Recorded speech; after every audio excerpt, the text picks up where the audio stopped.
एक कसाई था जिसका नाम था सदना। वह बहुत ईमानदार था। वह भगवान के नाम कीर्तन में मस्त रहता था। यहाँ तक कि मांस को काटते बेचते हुए भी वह भगवान का नाम गुनगुनाता रहता था। एक दिन वह अपनी धुन में ही कहीं जा रहा था कि उसके पैर से कोई पत्थर टकराया। वह रुक गया। उसने देखा एक काले रंग के गोल पत्थर से उसका पैर टकरा गया है। उसने वह पत्थर उठा लिया व जेब में रख लिया, यह सोचकर कि यह मांस तौलने के काम आएगा। वापस आकर उसने वह पत्थर मांस के वजन को तौलने के काम में लगाया। कुछ ही दिनों में उसने समझ लिया कि यह पत्थर कोई साधारण नहीं है। जितना वजन उसको तौलना होता, पत्थर उतने वजन का ही हो जाता है।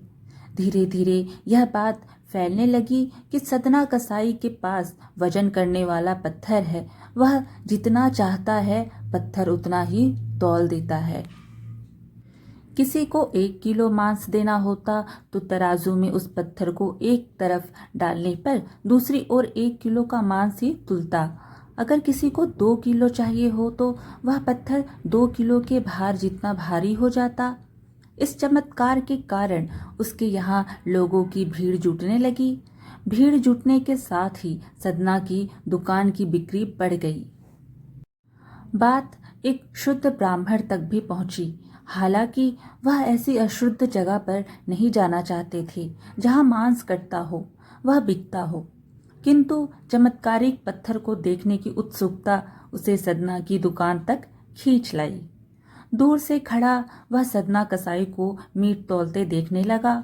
उसने देखा कि कैसे वह पत्थर हर प्रकार के वजन को बराबर तौल रहा था। ध्यान से देखने पर उसके शरीर के रोए खड़े हो गए।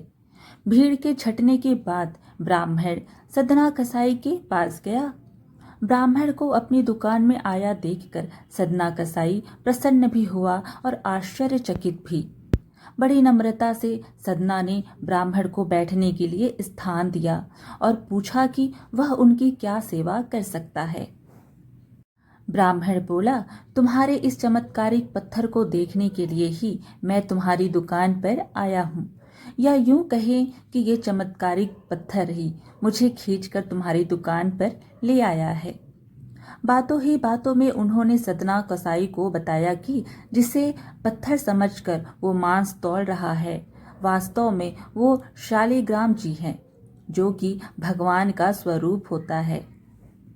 शालिग्राम जी को इस तरह गले कटे मांस के बीच में रखना व उनसे मांस तौलना बहुत बड़ा पाप है।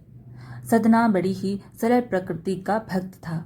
ब्राह्मण की बात सुनकर उसे लगा कि अनजाने में मैं तो बहुत पाप कर रहा हूँ। अनुनय विनय करके सदना ने वह शालिग्राम उन ब्राह्मण को दे दिया और कहा कि आप तो ब्राह्मण हैं, अतः आप ही इनकी सेवा परिचर्या करके इन्हें प्रसन्न करें। मेरे योग्य कुछ सेवा हो तो मुझे अवश्य बताएं। ब्राह्मण उस शालिग्राम शिला को बहुत सम्मान से घर ले आए। घर आकर उन्होंने श्री शालिग्राम को स्नान करवाया, पंचामृत से अभिषेक किया व पूजा अर्चना आरंभ कर दी। कुछ दिन ही बीते थे कि उन ब्राह्मण के स्वप्न में श्री शालिग्राम जी आए। वह कहा, हे ब्राह्मण, मैं तुम्हारी सेवाओं से प्रसन्न हूँ, किंतु तुम मुझे उसी कसाई के पास छोड़ आओ। स्वप्न में ही ब्राह्मण ने कारण पूछा तो उत्तर मिला कि तुम मेरी अर्चना पूजा करते हो, मुझे अच्छा लगता है, परंतु जो भक्त मेरे नाम का गुणगान कीर्तन करते रहते हैं उनको मैं अपने आप को भी बेच देता हूँ। सदना तुम्हारी तरह मेरी पूजा अर्चना नहीं करता है, परंतु वह हर समय मेरा नाम गुनगुनाता रहता है, जो कि मुझे अच्छा लगता है, इसलिए तो मैं उसके पास गया था। ब्राह्मण अगले दिन ही सदना कसाई के पास गया व उनको प्रणाम करके सारी बात बताई व श्री शालिग्राम जी को उन्हें सौंप दिया। ब्राह्मण की बात सुनकर सदना कसाई की आंखों में आंसू आ गए। मन ही मन उन्होंने मांस बेचने खरीदने के कार्य को तिलांजलि देने की सोची और निश्चय किया कि यदि मेरे ठाकुर को कीर्तन पसंद है तो मैं अधिक से अधिक समय नाम कीर्तन ही करूँगा। आज की कथा यहीं समाप्त हुई। वीडियो अच्छी लगी तो लाइक शेयर ज़रूर कीजिएगा। साथ ही और अच्छी अच्छी कथाएं सुनने के लिए चैनल को सब्सक्राइब भी कर दीजिएगा। धन्यवाद।